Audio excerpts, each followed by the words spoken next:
Hello everyone, I'm Jim Masters, and welcome to CUTV News.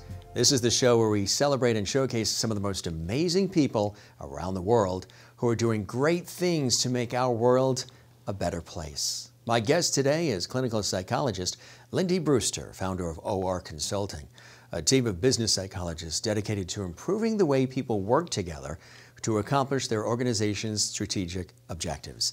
OR Consulting specializes in executive coaching, offering leadership and team development programs designed to help organizations thrive. Lindy says people are people, not just resources. So she and her team start from the belief that everyone has a contribution to make, and that people work best when they're excited and engaged by what they do. As clinical psychologists, that's how they see it. So their work is with behavior and relationships. Lindy feels the best leaders are not people that necessarily want to become leaders. They're people who feel passionate and they want to make a difference. Lindy has combined her skills in psychology and management to bring humanity, reason, thoughtfulness, and ethics back into leadership. OR Consulting creates an environment where people can be open with one another, so even the toughest issues can be addressed.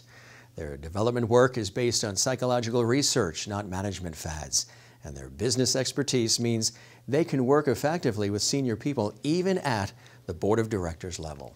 Now, to learn more about OR Consulting, my special guest Lindy Brewster joins me in the CUTV News studio for this exclusive interview. Lindy, thank you very much for joining us on CUTV News. We've had a great time on the radio, a wonderful radio show where we really tackled some terrific material, and so much so that we wanted you to come to the television studio to share more and go a little bit deeper on your experiences and why you love doing what you do. Talking big focus on leadership, and executive leadership, which is a big thrust of what you do. But I love the fact that you are a revered clinical psychologist. And I think having that combination of the practical business experience and the understanding of leadership, as well as the clinical psychology, is a wonderful marriage of the two.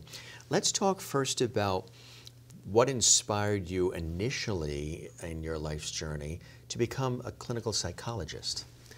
So it actually goes back to the fact my father was a twin, and his twin brother had what is now called a learning disability, and had been incarcerated in hospitals for many years. And I remember as a child going to visit him and started to get interested in psychology, and thought this is something that I maybe could use and do. So I actually started volunteering when I was at college in what was a close by then hospital or institution for people with learning disabilities.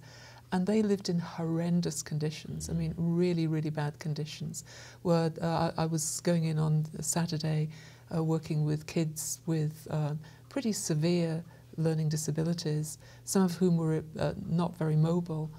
The only furniture they had in the room were urine-soaked mattresses and no toys, and they were self-harming. And of course we now know that self-harm comes from that lack of stimulation. So it just inspired me to follow that route. So how did you make that transition from clinical psychology into the world of leadership? Tell us when that actually happened. So after I qualified as a clinical psychologist, and I worked in community services, and at the time they were starting to have people move out of the big institutions. They were shutting down the big institutions, and people moving into community homes. And I was doing work to support people remaining in the community and so on.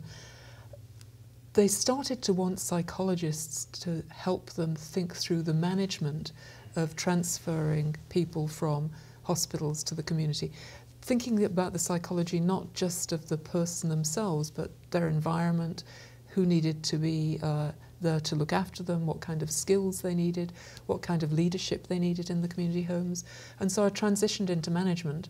And I kind of got interested in that, and they suggested I did a management program there was actually a management program that there's an institution called the Open University in the UK, which is a remote university, and they set up a trial for managers in the health service, the National Health Service, to do a management training program, and I was one of the people selected to do that. And it was a short program. You ended up with a certificate. But I gradually transitioned into management from that. And as I got more interested in management, I didn't actually lose the interest in psychology, because I could actually see the application of psychology in what I did.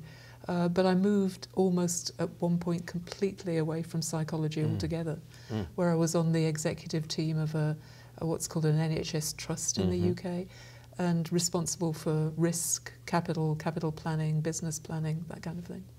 So today with OR Consulting, which is your company, let's talk a little bit about the development of that company, sort of the early days of OR Consulting, and some of the incredible mission that you've had. When OR Consulting was designed and created, what was it that you wanted to deliver, offer, bring to the table that maybe wasn't existing before? So it was originally a UK company called Organisation Resource, and you know, we didn't use the name Organisation Resource because in the UK organisation spelt with an S, and we kept being told we had typos. So there was already a company there that did, we mainly did leadership development programs. So we would have a set program of what we'd go in and teach, and we worked with companies and we'd do the leadership development program and then leave. When we set up the company here, we were much more focused because of what we were being asked to do, not just on doing some of that, but actually on doing teamwork as well.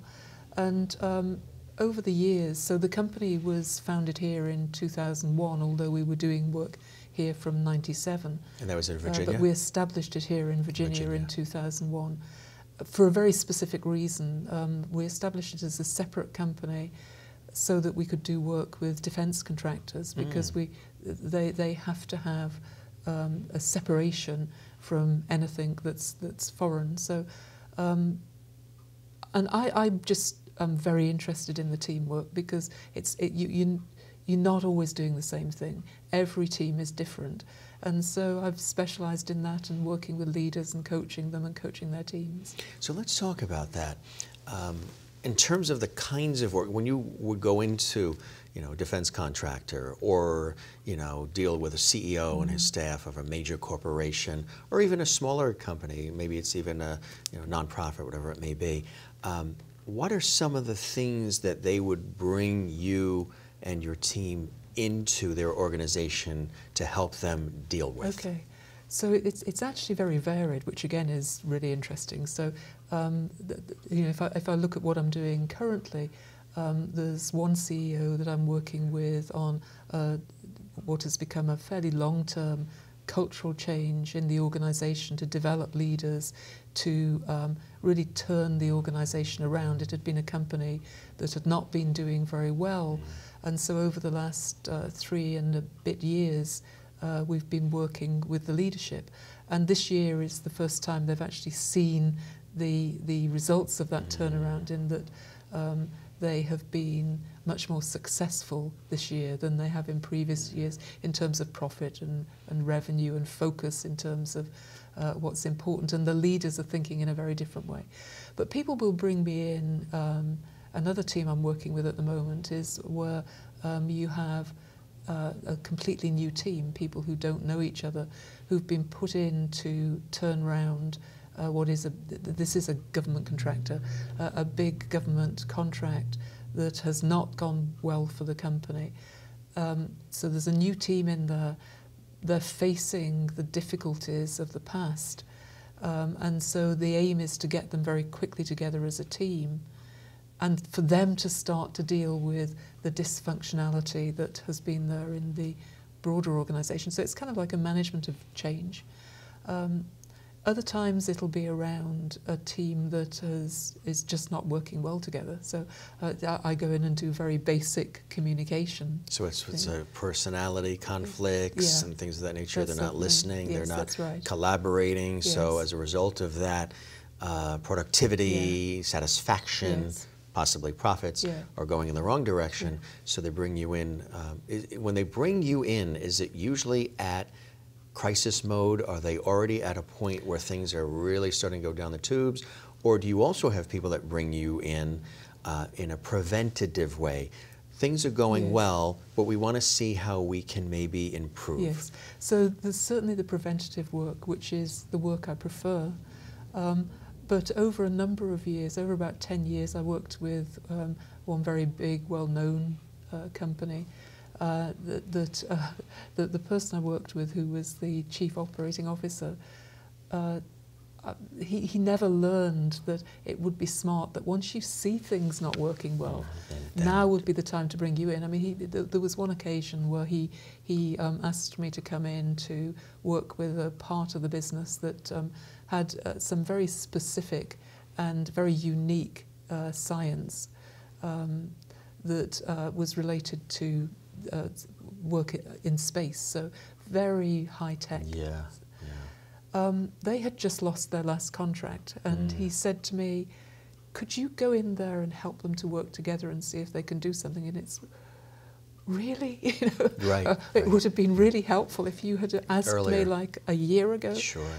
But actually that was a success story where when I first went in, I'd do one-on-one interviews with people just to get a sense of, from their perspective, what's going well, what's going less well.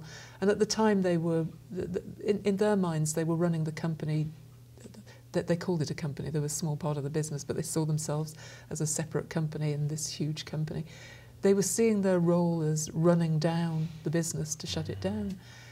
But as I'm listening to them, and I know that I've been asked to go in there, because of this extraordinary science that they're talking to me about. And I'm also listening to them and hearing them talking about how they spend their time as a senior leadership team. And what they're doing, spending their time, is preparing for reviews, rehearsing the reviews, correcting the rehearsals, going back and doing sometimes even another rehearsal before getting to the review, and then correcting again. I didn't hear from one of them anything about customers. So this is a company that's just lost its last contract. Right. So I get them into a team meeting, and we do some work where I actually use drawing to help people reflect on what we look like to ourselves. And so you make it visual for them. I make it very visual. Well, that's terrific. And so what came out of that was that they hadn't seen a customer for 18 months. So we come out with some very specific work that they need to go do, because they had a customer who had something that they were struggling to formulate but wanted to give it to them. And they were just sitting there waiting for the customer to work it out. So we came out of that with, go visit the customer, here are some ways of working with the customer to help them think what they want. Within 3 months, they had a contract back. And it went from there. Within 3 years, they'd built up a number of contracts and had become pretty successful again. And they were working really well together as a high-performance team by that point. You had mentioned that you were steering away way back from the psychology and really focusing on leadership and sort of the business side of things. But you do use significantly elements of psychology in your work, right? Oh, very deliberately so now. So although I'd steered away from it, I actually got to a point where, in the role I was talking about earlier, I was doing risk management and so on, where I wanted to move on. And I wasn't sure what I wanted to move on to. And I tried applying for things. I mean, I got to sort of second and third in some interviews for sort of senior CEO positions in NHS trusts, and thought I'd come out of the interviews and I knew that I hadn't got it, but it was, the question to me was, is this what I really want to do? And I went for some career coaching, and the career coach said, you do know, don't you, that the psychology is still really important to you. You talk about it a lot. And it was like, oh. And they said to me, have you thought about consultancy? And I said, oh no, consultancy isn't a proper job. I'd never do that. And then on some reflection around that, it was, okay, I can put these two things together and really help and support people so that they're making a difference in their organisations.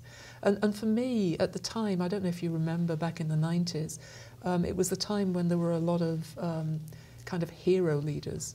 And often organisations felt very brutal internally, And I'd experienced that in my own organization. And define that for the audience as far as a hero leader. Is that a person that comes in almost like a football coach and it's like, rah, rah, rah, let's go, come on. And we're going to turn everything round. And not everybody responds to that. And here's a formula that we can turn it round on. And if you don't follow that, then you get marginalised out or worse. You know, not good. It's not a good environment. People are often frightened in that environment of losing their jobs. It was kind of thinking about that and thinking, actually, organisations that work the best are ones where people are engaged and there's humanity in the organisation. And I could see that the psychology combined with the management learning and expertise was a pathway to bring that back in and actually support people in leadership positions, thinking about that for themselves. So it wasn't just about results, it was about how you get results. Right, exactly, and you maintain those results as well. So the elements of psychology are built into the work that you do, which I mentioned at the outset, I think is brilliant because you understand the human condition. You can see some of those personality contrasts. You can almost immediately see how somebody's reacting and somebody's not reacting, and that some of the reason why this is happening isn't necessarily because of the physical job or the work specifically, it's the people and the interactions and lack thereof sometimes that are really getting in the way of the productivity. So the role of a leader has, and you and I talked about this at dinner, the role of a leader has changed dramatically in so many different ways and so many different levels, and in a positive way. Of course, we always thought of the leader. Whenever you hear leader, you think of somebody in that ivory tower, the boss, not even the leader, but the boss, the one in charge. And that meant that there wasn't necessarily going to be interaction between the boss and the rest of the staff at maybe other levels within the company. And sometimes you'd only just get a memo, and that's all the interaction you'd have. But leaders and people who want to assume leadership roles, whether they are transitioned into being a leader or somebody leaves the company, passes away, and now this person steps up and is chosen as the leader, they're understanding that an effective leader isn't necessarily boss dictator, that it is somebody who inspires, empowers, listens, collaborates with the rest of the team, and brings them on board and allows them to verbalize suggestions, ideas. That's a big shift, and you've been on the front lines and have seen it and probably helped facilitate it in many ways. That has been monumental and positive, right? Yes.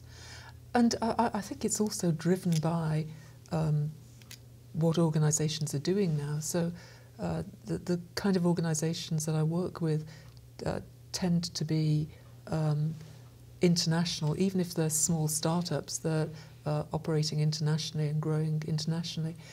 A lot of the companies I work with certainly have IT as a key part of the business they're offering. And when you're working internationally and you're working certainly with IT, I think this applies to other companies as well that are making much more tangible things.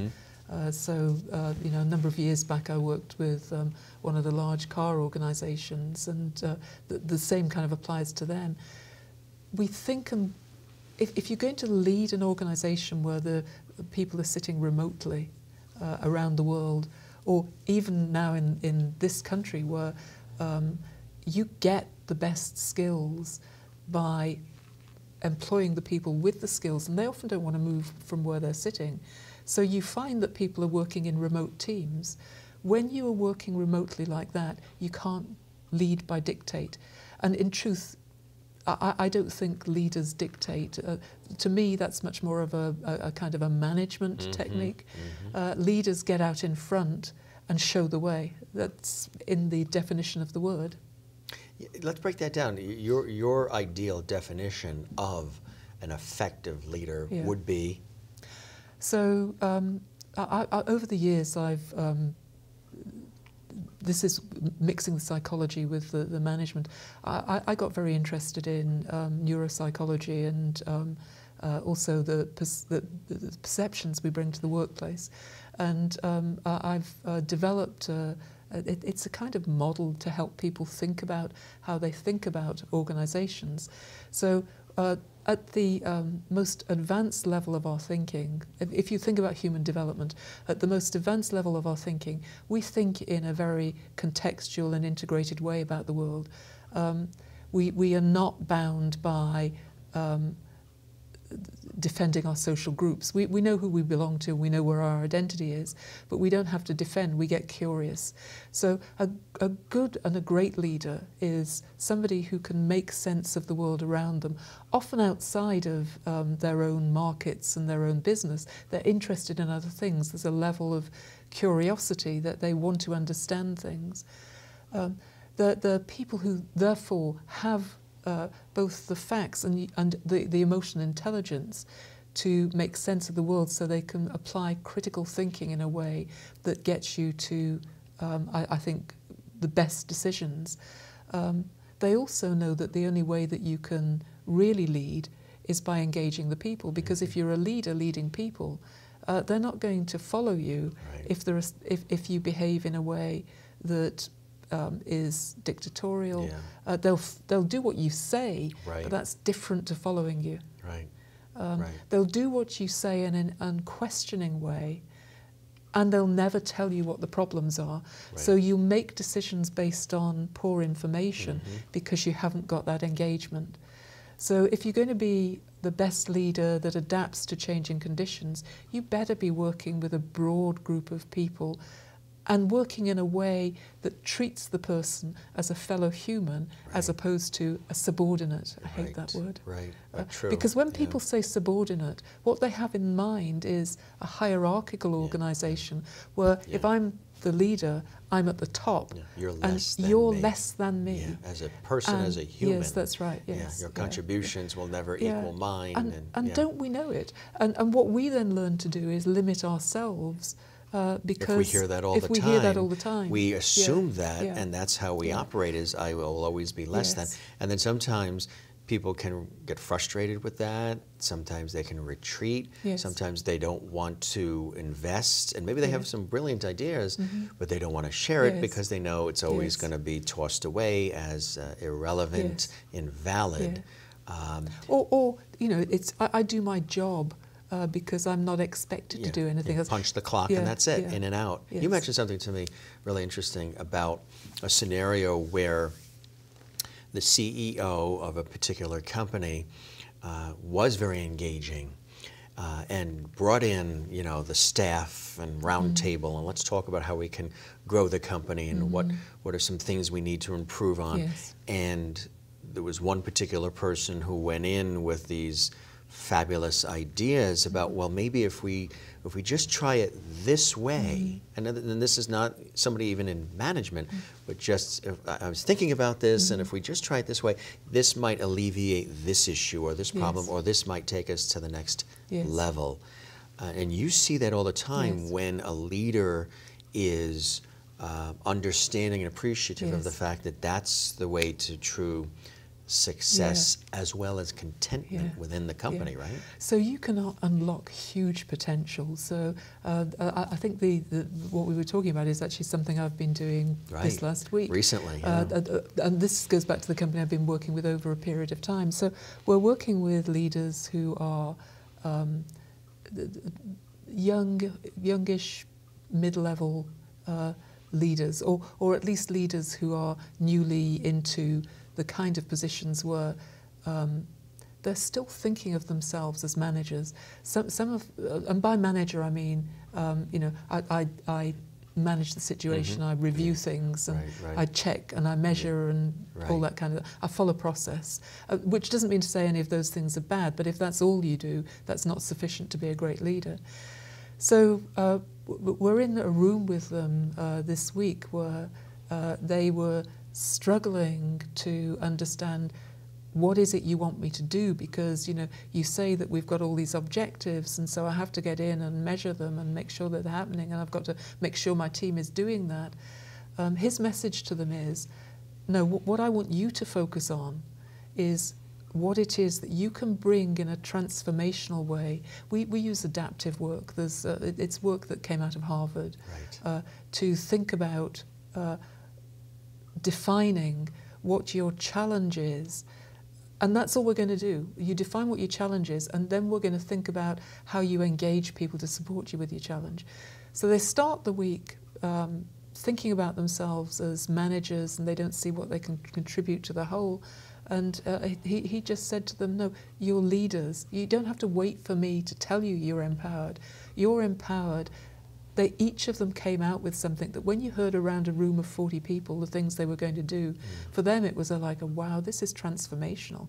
We didn't realize that we were part of that transformation. You and I were talking at dinner about how we often think as people, when there's a big problem, that either we have to be the person that solves the whole thing, or we're nothing, we're just there as kind of subservient to it. But actually, so for me, the integrator, I call it the integrator mindset, is a mindset that thinks about the world as a network. And you and I are part of networks.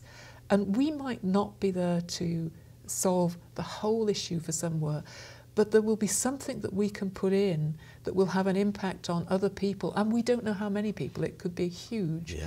That's transformational. We don't have to be the transformer. Right. That's the hero. Yes. What we need to be is understanding that if we get down into those details and doing the tactical things every day, we're not leading to our true potential. We put up our own barriers to that as well. And our barriers can be anything from, we were talking about it last night, the need to be perfect, or the need to please others, or the need to manage our emotions and be the coper of the world. We put up our own barriers around our perceptions of the organisation. So if I see myself as, say, a middle manager, and I have what I'd call an autocratic mindset, my expectation is, you're going to tell me what to do. I'm not going to think about it. If you tell me what to do, I'll do it. But if you don't tell me what to do, I won't do it. And we put up our own barriers where we can be unlocking huge potential. Right. So I like the idea of thinking about ourselves as, one grain of sand we were talking about last night, or a node in a network that makes the huge difference. Sort of like that stone, that little ripple in the pond that goes across. A couple of things that I'd love to explore a little bit more. One is this notion of mindset, because I know that's a big part of your work. Are there different types of mindset, different versions of mindset? Yes. Let's sort of break that out a little bit, how that applies to all of this. Okay, so mindset is a word that has become pretty common. So, thrown around, I mean, you'll hear growth mindset all the or fixed mindset, or so. I regretted using it in the end, but once it was kind of in publication, it was difficult to walk back from. For me, what it means is, in this case, it's perceptions of organisations that actually you can relate to human development as well. So there's a mindset that I call the idiosyncratic mindset that's related to us in some ways retreating to an egocentric view of the world, which you would see in a baby to a 5-year-old, where the world revolves around me. And it comes from it's a mindset for me, because people get it set.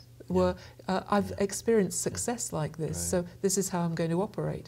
So, for example, if I've been somebody who's been in an organisation, it's often small organisations to start with, where I've been very successful by me focusing on my goals. And I don't have to pay attention to anybody else's goals. Needs, I do need other people to pay attention to my goals, though, so I can succeed in them. And I've had huge success at that. My mindset will be an idiosyncratic mindset. Now, the problem with that is that if I get into a different organisation, I may be somebody who other people really don't want to work with, because I'm just about me. And my view of the world is, I've got my goals, you've got your goals, they've got their goals. If the thing fails at the end of the year, or we don't meet our numbers, that's not my fault, because I've done what I needed, so it must be somebody else's fault. So you become a person that nobody really wants to work with. You don't take responsibility. In truth, you can trample over other people. So it's, for me, when I talk through this with people, I mean, I just use these things as a framework for people to introspect. It's to think about where you are set and how that is constraining you, and how you can move yourself to a place where you are much less constrained by your views of the world. So that's what I mean by mindset. By mindset. Some people are raised that way, to think that you've got to trample over, you've got to get in there, plow through, you know, forget about all of the bodies you leave behind. It's about you getting ahead, it's about you reaching the top, you know, that sort of, you know, rah, rah, rah, get in there and knock them dead, and just, who cares about where the chips fall. And they're raised that way, so they come into a company, large or small, with that attitude of, everybody back off, I'm here, you're going to do what I say, it's now my way or no way, and you may create the idea and be the innovator, but because I'm at the top, the credit comes to me, and you can't say anything about it. What about that, where they are raised, because a lot of people think, I think, or some people think, that in corporate culture, people are raised, people go towards that world because of that fight or flight sort of mentality. So several thoughts were going through my head as you were saying that. And what first of all went through my head was that, of course, people can get to the top behaving like that. The question is, what does it leave behind afterwards? And there is a lot of examples of people who've got to the top like that. And by the way, hero leaders for me fall into that category. And, you know, a couple of examples that were coming to mind as you were talking were back in the 90s, the age of the hero leaders, where people were coming in and they were going to go in and they were going to fix the place, and they were pretty aggressive. Aggression was good. Two outstanding examples of where that went wrong. One was Chrysler and the other was Sears. And they had CEOs who came in, and Wall Street loved them because they turned the organization round. When they left, both companies collapsed, and they collapsed because they'd lost the people. What the guy did with Sears was that Sears had been a company that was owned by the people that worked there. They were owners of it. He'd taken that back, so that when he went, it went downhill. And I think that happens time and time again, because you turn it around, but you turn it around through brute force, and that's never sustainable. And I think the other thing is that people who are like that look at alternate leadership styles and think it looks like too soft. Do they not make decisions? Well, actually they do. They make really hard decisions. Some really tough and they'll stuff, take really hard decisions, or even around people, but the way they treat the people is very different, and you tend to get more sustainability. That didn't exactly answer your question. No, but I've forgotten what the question is. No, in terms of how they come in, some of them are raised to be, okay, now you got to go in there and, you know, steamroll in to get everything you need, and don't worry, you can't get too emotional, and you can't worry about people's feelings and how their reactions are. They'll get over it, you know, or they need to man up, you know, get tougher. We got to win, win, win, win. Sort of that mentality of that leader. Yeah, and that's where people become not people. That's where the humanity goes. So I hate the word human resource as well. That came about at about that time, because before that it used to be called personnel management or something like that. Human resource started to be thought about in the same way as financial resource. And that's so dehumanizing. I mean, we come to work to make meaning for ourselves as much as to earn money. We come to work to contribute to society, whatever we're doing. And you can look at somebody on a factory line and say, oh, no, they're just there to work. Actually, they're there for the social interaction. When you get a really good manufacturing plant, even people doing very repetitive work will have a pride in that work. If the environment encourages that, they'll have an ownership of it. And the consequence of that is you get better quality work. That's true. Simple changes too, which was really amazing. You and I talked about, I once had posted this, threw it out there about how a lot of people these days, when they are saying, or used to say, you're welcome, if you thank them for something. Something, again, as minute as this, all of a sudden in recent years we've been saying, as the response when somebody is thanking you for something, we're saying, no problem. Yes. Or no worries. Yes. And I threw it out there onto the internet, and it was a psychological experiment, which I'm sure you appreciate. When did it ever become a problem? So if I'm thanking you for something you've said or something that you've done, and I really appreciate that, how come it's no problem? Yeah. It's almost like no skin off my back. Yeah. It's like no worries. It's a rejection. Yeah, it's like no problem. Next. So a friend of mine works in retail, and I told him to go in when he dealt with management, staff, and customers. Change it up. Throw it out there. Experiment. See what happens. Say my pleasure instead of no problem, no worries. Say, you think I should? And I said, yeah, just try. If it doesn't work, it doesn't work. Go back to no problem if that's what you need. So we went into the retail shop, and the next day just kept saying to management when they would thank him for something, or other coworkers and customers, my pleasure. All of a sudden, everything just turned around, and customers were thanking him for saying, my pleasure. Yes. So there are simple things, too, that I'm sure you see. Yes. And what that does, from a psychological vantage point, in terms of just the emotional response that people, it was actually a pleasure to do that or say that. Yeah. Little things like that make a big difference, don't they? So our language shapes our behavior. And you think it's little, but actually think about the difference between saying my pleasure and what that entails, unless you're saying it in a sort of a throwaway way. But if you really mean it, and the language will get you there in the end, it's a complete contrast to what's going on psychologically than when you say no problem. Yeah, it's just, and that's exactly how they say it. Yeah. The shoulder, the head, no problem. Yeah, no problem. Yeah. Like it didn't mean anything. Yeah, that's right. Yeah. When did it become a problem? They've rejected it. If it was a problem, I wouldn't have asked you. Yes. I would have done it myself. Yeah.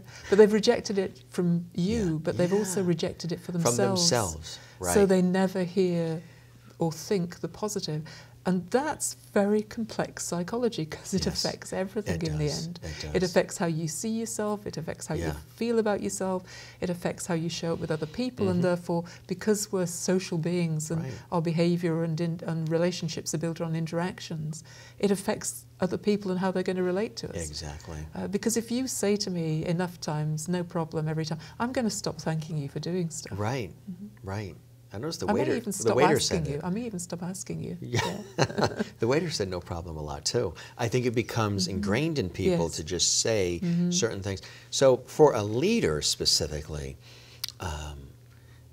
wording, intonation, the way you even use your voice, the tone, the volume. Yes. If you're always coming in loud and bold, that can intimidate people, that can irritate people, that can annoy people, that can also, somebody that maybe isn't as bold as that, maybe they're very caring, maybe they really love the work they're doing, they can be intimidated and retreat, and then you don't get the best out of this person who might really have some really wonderful gifts and talents to share. So wording and tone and inflection and volume, all part of this as well, right? They are. It is, yes. And you think about people misconstrue what leadership is about. It's not about being a sergeant major, and you don't have to yell at me because I'm not yet deaf. I might be soon, but I'm not yet deaf. When I'm yelled at, I shut down. Yes, I do as well. I don't. I hear it, but I don't. You don't actually. You're not going to get the best out of me when you're yelling at me. You don't actually hear the words. You just hear the volume. Right. Right. So it has an impact, or people that speak at you rather than with you. It's often more that than the volume itself. So when I work with CEOs and senior leaders, and we're talking about communication, it's often the case that people want to default to all hands communications because we've talked about how email is not a good way to hold a conversation, right, or transfer complex information, exactly, and expect people to understand it. Because it misses out so much of what we have. So they go to all hands. A lot of miscommunication. And what I say to them is, if you're going to do all hands, that's great. And what is all hands? Define that. An all hands is when you have a meeting of, say, several hundred people. So all hands on deck, sort of. Yeah, everybody, that's right. All hands on deck. And you're all going to hear this piece of information. And what typically happens in those kind of meetings is it's presenting a strategy, or it's presenting something that's happening in the organisation. And you do need that sort of communication. Right. But they mix that then with an attempt to get interaction with the people. So at the end of it, they'll throw out who's got questions. And of course, you'll always have one or two people that'll raise their hands. But for most people, they're tuned out by that time. And so I say to people, if you're going to communicate, go and communicate one-on-one or in small groups. Right. You know, a key job of a senior leader is not to spend time at their desk. A key job of a senior leader is to spend time going around and talking with people. Mm. And I recently had somebody who's he's a CEO in a startup that's very successful. He's been to one of the big business schools, and clearly the school that he went to taught things like strategy and so on and so forth. Talked a bit about people, but didn't actually talk about the specifics about how you engage them. So we're talking about this because he's had feedback. Mm-hmm. We'd done some feedback for him, and we're looking through it, and the feedback was, we find you quite remote and we don't really know what you're thinking. And he said, what am I supposed to do about that? So we started talking about talking to people, and he said, well, I've got so much else to do. I mean, how much, could you break it down for me? And what kind of percentage times do I need to spend in doing these things? And I said, I think you need to be spending 30 to 50% of your time actually out there talking with people, because if you don't do that, the rest of it will not have the information behind it that you need. Right, exactly. Yeah. People need to see their leader. They need You're a leader. You need to be seen. You need to be, exactly. Not just the photo up on the wall in the lobby next to the awards. Something else you mentioned, which I love and have been studying even more deeply, is emotional intelligence. And you're hearing so much about that and the importance of that and the incorporation of that into not only your career, but just into your life in general, and how you respond to things, how you handle things. So define emotional intelligence from your perspective for our viewer, and how that comes into play in the work that you do. Yeah. So the simple definition is around developing a level of self-awareness where you can manage how you show up as a first part. And the second part is then becoming very socially aware. In other words, aware of other people's body language, facial expression, how they're showing up, how they're reacting to you, so that you can then better manage the relationships. Where that actually came from was neurological work that started to tie in with psychology, again back in the 90s. And of course there's been a huge amount of work done. I mean, Daniel Goleman is one of the foremost leaders in emotional intelligence. His books I would recommend to anybody. They're really, really good. Yeah, I've read them. They're incredible. Yeah. The important piece is really understanding in the self-awareness piece what that's talking about. And what it's talking about is you need to have a basic understanding of your own neurology. Right. So you talked about fight and flight earlier on. The fight-flight response is overwhelming. And it's overwhelming because it's our survival response. We're operating now often in very complex environments where we're not aware of it, but we're seeing a lot of threats.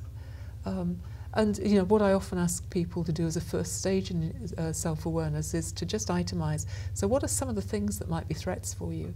And you often get a huge long laundry list of things that have happened in just one day in a corporate environment. The consequence of that is your body doesn't distinguish between those kind of threats and a real life threat. So the fight-flight response kicks in, which means the energy that is needed for thought, food digestion and the rest of it goes to support the parts of us that are necessary for fight or flight. And that is our muscles. So, you know, if you'll know you've been in fight or flight if you go home with a stiff neck or indigestion or shoulders anything, up here, indigestion. People at this time in corporate environments are often living a lot of their time in fight-flight responses. And if you're a leader and you default to either of those two, you're going to have an impact that is far from the one that you intend. Right. So if I'm in fight, you may not find me running around screaming at people, though you might, but what you will find me doing is making snap decisions, but they're based on an emotional response, because we have emotions that are there as part of the fight-flight response to help us, and we're not even conscious of them, do what we need to do to get out of the way or fight the thing in front of us. So you get a lot of emotional-based decisions. Right. And in truth, I think, you know, this would be something that I actually do think some schools are starting to teach it. It needs to be part of the curriculum, because if you look at decision-making at this minute, a lot of it seems to be, because of the social networks, very emotionally based. Rash, which is, quick, and no people thought. say, oh, it's intuitive. Actually, yes, sort of. But it's much more to do with an emotional response. And defensive, usually, and defensive, yeah. And our survival as a species has been because we've learned how to manage that, and we have an ability to think and reason, look at things and reason, logic, to empathise with other people and be conscious of that has made us successful. When we're in fight-flight mode, we're limited in how much of that we can use. Exactly. Now, if you go into flight as a leader, that can be disastrous because you've got a big problem. Right. So flight means, I'm not actually going to look at that today. We'll leave it and see if it goes away. Or I might give feedback to somebody who's not performing well in a way that they just don't get, because I just want to be too polite about it, you know. How much does, you mentioned another important word, empathy, come into play with all of this in terms of the role of a leader, manager, people in general? They talk about a void in society right now, a lack of empathy in social situations and relationships and just everyday living that can carry over to the job, the career, being a leader. How important is it for a leader to appreciate, understand, and really come at things sometimes from an empathetic way? I think it's extremely important, and I think people confuse sympathy with empathy. Yes, they do. And it's completely different. Sympathy is where you're pitying, that's right, or you're feeling sorry for somebody. And the confusion with empathy, I think, is one of the things that may have made people question empathy, because it's too touchy-feely. Weak and vulnerable. But actually, it's a key, I think, to critical thinking. How can I think about, say, a big organisational problem? And most organisational problems have at their root human problems. How can I think about that in a critical, rational way, unless I've been able to understand the other's point of view? I don't have to agree with it. That's the other thing. I think people think empathy means I now have to agree. No, I don't. I just have to understand where you're coming from.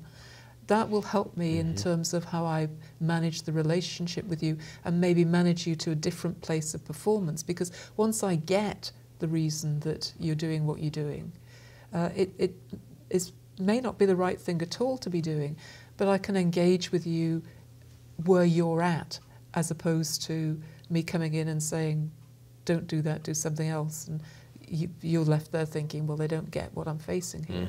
Exactly. But I think I think it's important at a whole human level. I mean, you and I were talking about barriers in society nowadays, and a little empathy wouldn't go amiss in terms of understanding and showing the curiosity about understanding. what's important for other people. And not doing it in either a sympathetic or an aggressive, I hate you kind of way. Right. But it's truly, let's understand each other, because if we can understand each other, then we can start working together, as opposed to the I'm in my tribe and you're in your tribe, and you know, everything I see about you looks like you don't get where I'm coming from, and therefore we can't talk to each other. Exactly. Some people do confuse listening and agreeing, because one time I had somebody that was yelling the information, and they said, you're not hearing me, you're not listening to me, because I wasn't like being super responsive. And I said, I hear every word you're saying, I'm listening completely to what you're saying, I just don't agree. Yeah. And the fact that I wasn't agreeing meant I couldn't be listening. Yeah. I was like, polar opposite. I heard every word you said. Yeah. I just don't agree with that. So, and I know you do this, but what I often say to leaders is, the way that you handle that is not to just talk at them, but it's actually to play back to them what you've heard them say, and then say openly, I don't agree with it, and here's the reason that I don't agree with it. And however, we need to look at, for you, how we connect for you to move to a different place. Sometimes people just need to know that you've heard them, right, and they'll change their mind. They just need to know that you've understood and heard them. They don't need you to do anything about it. They just need to know that you've got it. One of the things that I often do when I'm working with teams is if I'm in listening mode and they're talking and there are significant things coming up, so they know I've got it. I actually use a lot of old technology. I don't use new technology. I'll get up and write what they've said on the flip chart so they know that I've got it from them. That's very important for people. That is very important. Yeah. How about gender? The role of the leader and the way the male responds and acts, and the way a female does, and then their different environments. How does that come into play with the work you're doing? So, I mean, it's interesting at the most senior levels of management. Most companies are still very male-dominated, and the women that have made it to the top have had to negotiate through expectations and know how they're going to deal with the subconscious putting them into their position. Patriarchal sort of way of... And you know, if you ask individual men, or if you ask a group of a team where there's, say, 3 women and 10 men, and you have that conversation, the men will usually say, oh, we're not, we don't think like that at all. And the women will go, what? Let us tell you some of the things that have happened. Yes. Yeah, sure. Yeah. So I think that's clearly still in play. It's still there, Has there been progress? Slowly? I think there's been progress. Yeah. And the hesitation is because I don't think it's been fast enough. So one of the things that I'm often very conscious of is those times when I'm the only woman in the room, the team is all male, and they'll congratulate themselves on their diversity of thought. Because you're there? No, because they think they've got diversity of thought because they've come from different backgrounds. It's, right. Wait a minute, you're all white male. And I think women have made some headway. I think when you look at the diversity of this country, and you look at the companies that are very successful, like Google's, Microsoft's, that diversity is represented at the top. And there's a reason that they're successful companies, is because when you have that kind of diversity, it can be uncomfortable because people bring different ways of doing things. But actually, all the research is showing that instigates a level of innovation and creativity that you don't get in places where there is just a single way of viewing the world. Old school sort of way of, right. For me, coming to America as an adult and becoming a citizen, because I love it here, at the same time I'm always surprised about how the country doesn't seem to realise, or that there are times when it's like, do you not recognise that the reason for the strength of this country has been through its diversity? And the diversity is so important to that creativity and innovation, and yet we sometimes don't even notice that. Gender and racial and all these other issues that come into play when it's not necessarily expected when you think of such a diverse, culturally diverse country as America, right? And people speak in different ways, so what? Sure. You know, it's all part of the... It makes it exciting. Lean into it and be interested in it. Right. And think about what it might bring. And as I say, you know, you look at the Googles and Microsofts of the world, and they are very diverse organizations. So let's talk about the actual work itself. When do the companies and the individuals find you? Do they find OR Consulting, or are you finding them? And when that connection is made, take us through the initial process. Do you come into the company and do sort of like a critical assessment of the scenario, of what's happening, what are the issues, what are the weaknesses, what are the strengths? Take us through those initial stages of point of contact, and then what happens from there. So typically, I don't go finding other people. They find me, and the way they find me is either through long-term relationships or introductions. When I first go to a company where, say, I've not met the CEO before, but it's been brought by an introduction, I would sit down with the CEO and his or her team. I say his team because I'm thinking of a particular instance that's happened recently.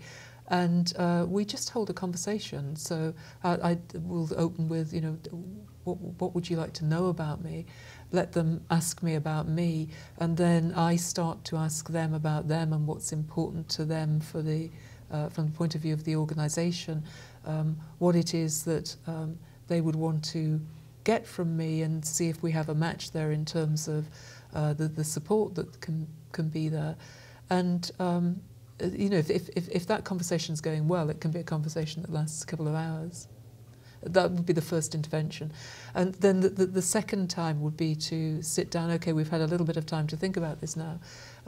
I usually will have gone off from that and put something in writing for them about what I think might be a good path forward for them. So the organisation I'm thinking about it's the startup. It's the guy I was talking about earlier on, who is new into a CEO role, but it's a very rapidly growing startup. And we'd had a sit-down conversation with him and his team, and it had gone really well.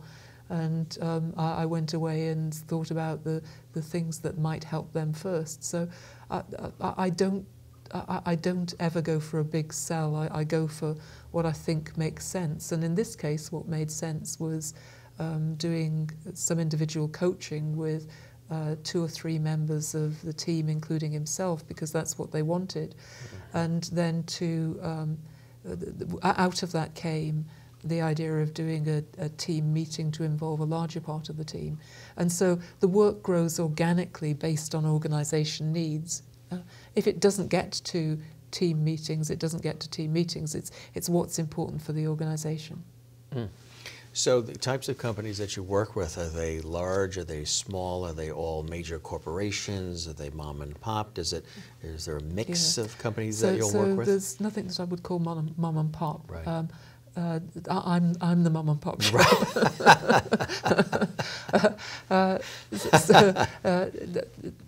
Talk about wearing many hats. Yes, that's mom right. and pop. Yes. I mean, my company is more. I mean, it's not. We're operating with big corporations who are household names. So some of the corporations I've worked with in the past, we're very protective of our clients, so we don't give names. Right, absolutely. But the corporations I've worked with in the past have been Ford, in particular, focusing on when they had Jaguar Land Rover, working with Jaguar Land Rover. Pfizer, I've worked with most of the big defence companies. So a long-standing client is called BAE Systems, Northrop Grumman, L3 Communications, as was, or L3 Technologies. It became before Harris took over. Harris, Westinghouse I've worked with in the nuclear industry. So a diversity of large corporations, and typically they're working at CEO level or just below that level, plus down into the organization. And then I also, more recently, because it's interesting, have started working with some small startups. And the reason it's interesting is that with the big corporations, there are always complex problems to resolve, which is interesting, but it's often dealing with problems. With a startup, it's exciting because it's helping them to think about how they form and how they can grow quickly and avoid the problems maybe going forward. Do you ever, I would imagine there's probably some times where you come in to play, you're brought in, you and the team, and the people that brought you in are excited to have you there, and they know that change needs to happen, but there'll be a couple of people on the staff who are resistant to anything changing or any new ideas or, well, that's not how I do what I do. Tell us about how you work with that scenario, the resistance sometimes. So for me, that's a challenge in terms of, it's a good challenge. The interesting thing is, it's often those people who flip and become completely opposite. So the way that I start with that challenge is that typically when you're getting that, it says something about how the team dynamics are not working. So I would actually start work with the team or with the individual, because sometimes individuals get me imposed on them. You mean they have the pleasure they of have having the pleasure your company. of meeting me, yes, right. That's right. It's all in how you word it. It is. I would never word it like that to them, but the truth of the matter is that's how they're seeing it. Right. And I know it. Right. To the point that, I'll get in and they'll be sitting side on. Very, to me. very Yes, that's ready right. on the defense. So I will start, say it's an individual, I would start by explaining to them the reason that I was there, asking them if they had anything that they wanted to ask me, knowing that they usually will say no. Yeah. And then I just start asking them about themselves. You just one or two open questions, and open questions are like magic. You just have to say, well, I can see that you don't really want me here. But what I'm interested in, tell me something about your job. I mean, I'm really interested to hear a bit about you. And before they know it, they've talked to me for an hour or more. And now we are starting to build a relationship where... That's true skill. Yeah. That's true skill to be able to do that, where you're coming at it. And that's another thing I want to make sure I touch on right now, because it's a good segue to it, is how you tweak. You have the certain methodology, the certain techniques, proven ways of doing things, but you'll tweak and finesse and adjust that based on the individuals and on what you're witnessing to the benefit of them. So in this case, you were able to see, okay, here's somebody that's resistant.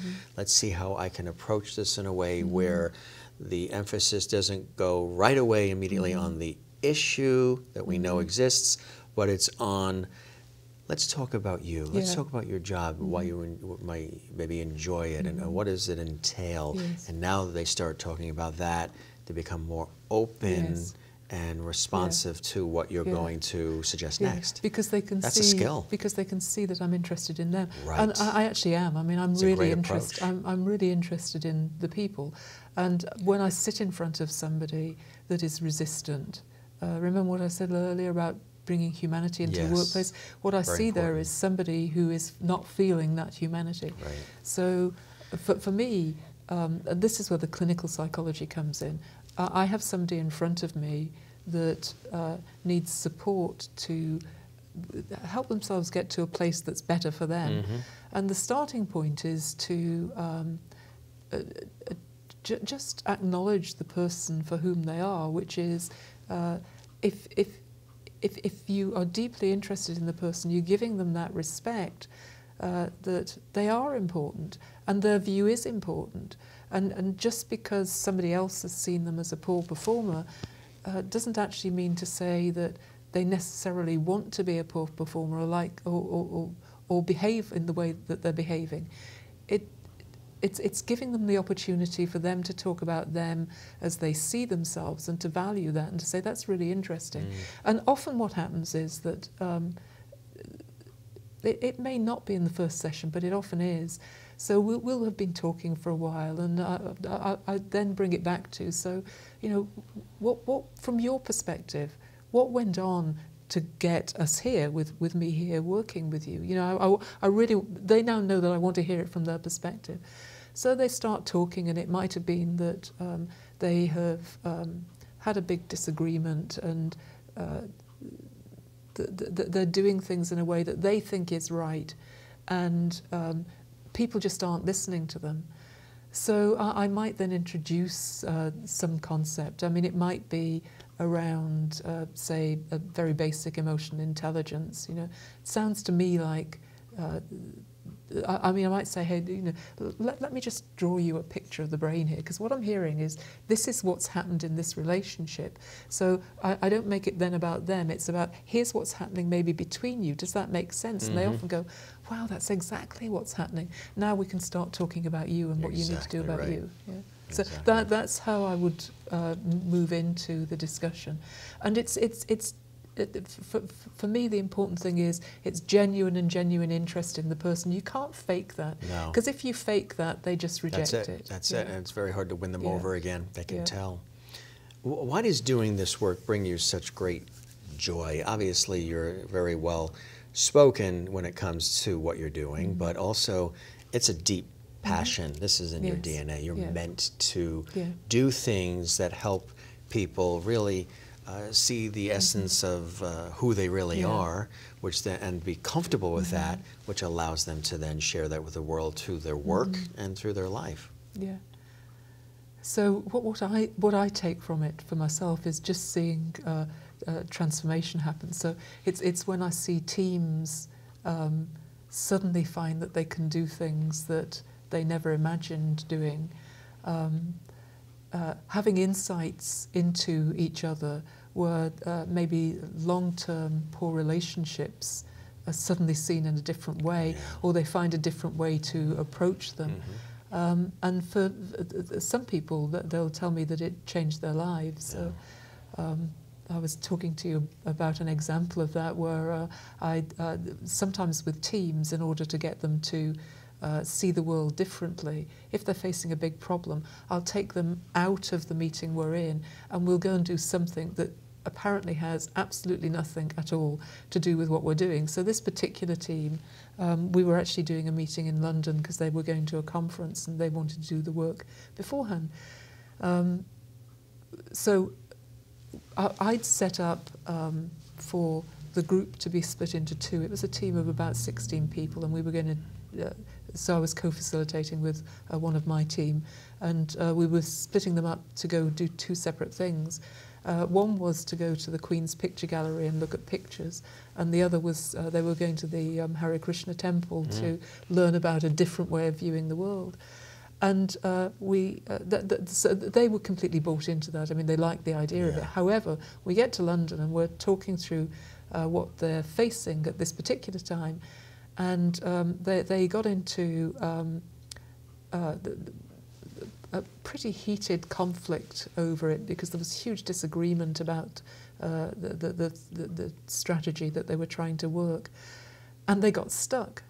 And at that point I said, okay, it's time to go to these two things. And there was kind of horror in the room, but we can't possibly go do this because it's going to disrupt us thinking we need to stay here. And I said, no, what you'll find is when you've gone out and looked at these things, you'll come back and the problem will be resolved. So we do that, they go out, they come back. And sure enough, it had unlocked the way of thinking, because you actually look at different things. We use the word look and don't notice we're using it. So they went to look at art and a temple, and they came back and they looked at their problem, but because they'd been forced into looking at things differently, they saw their problem differently. They saw the problem. But that's not the story. That's the real story behind it. So this was about 10 years ago that this happened. Earlier this year, I'm working with a member from this team who is now very senior in their organisation. And we got talking about that, and I don't know how we got talking about it, but he said to me, "Do you remember so-and-so, who's the engineer on the team?" And I said, "Sure, I remember him." And he said, "Well, you know, after he came back, he was astounded to find that he'd actually enjoyed looking at the art. Because when we got into the gallery, it was kind of, I'm not looking at this, I never do this, what's the point of this, it's not me." But I'd said, put your headphones on and listen to what they have to say. And he'd had one picture that had shown him something that had given him a different view on what the world was about. So he'd come back and he'd started getting interested in art, and he'd done some art courses. He ended up doing a PhD in art history and going out and becoming a consultant who engaged people in art and help them to turn their lives around. And for me, that's a kind of like a wow moment. That's what I mean by the being a small nodule in a network, and you never know what the impact you have. And it can be the impact on an individual life, or it can be the impact on a much bigger system. Your team is consisting of psychologists as well, right? Let's talk a little bit about those who work with you in terms of your own team at OR Consulting. So they're all either clinical or consulting psychologists by background, and they all have experience in organisational work or business work. So the person that I actually work most closely with, because he and I co-facilitate every so often, he has a PhD in consulting psychology, but he's also got a postgrad degree in HR, and for many years he led learning and development in organisations. Like he was head of learning and development in Mead Westvaco, the paper company, for a while. And then he moved into consulting, and he and I worked together on that. So it's that kind of background. Yeah. That's fantastic. Well, it's really great work that you're doing, Lindy, and it's impactful, and obviously it makes a difference in not only the bottom line and the growth of companies, but in people's individual lives. And as I said at the beginning, the coming at it with the psychological approach, the understanding of mindset, emotional intelligence, empathy, some of the things that we've been talking about today, and also, you know, understanding productivity and relationships and collaboration and the desire for companies to grow and for a leader to evolve as they are evolving. And through the knowledge and the wisdom and perspective that you and your team at OR Consulting delivers, they're able to absorb that and apply that and create atmospheres where everybody feels at peace, content, satisfied, fulfilled, totally invested, happier, which then really does result in productivity, profit margins increase, bottom line, as a result of all of this investment that is made. So it's extraordinary work that you're doing, and thanks for coming to CUTV News to share it, Lindy. Thank you. And I've really appreciated our conversation. I've really enjoyed it. It was absolutely wonderful. As the English say, it was brilliant. Brilliant, yes. And if you'd like to learn more about our guest, Lindy Brewster and OR Consulting, you can go to this website, orconsulting.us.com. For all of us here at CUTV News, I'm Jim Masters. Thank you very much for joining us. We appreciate it. We'll see you again next time.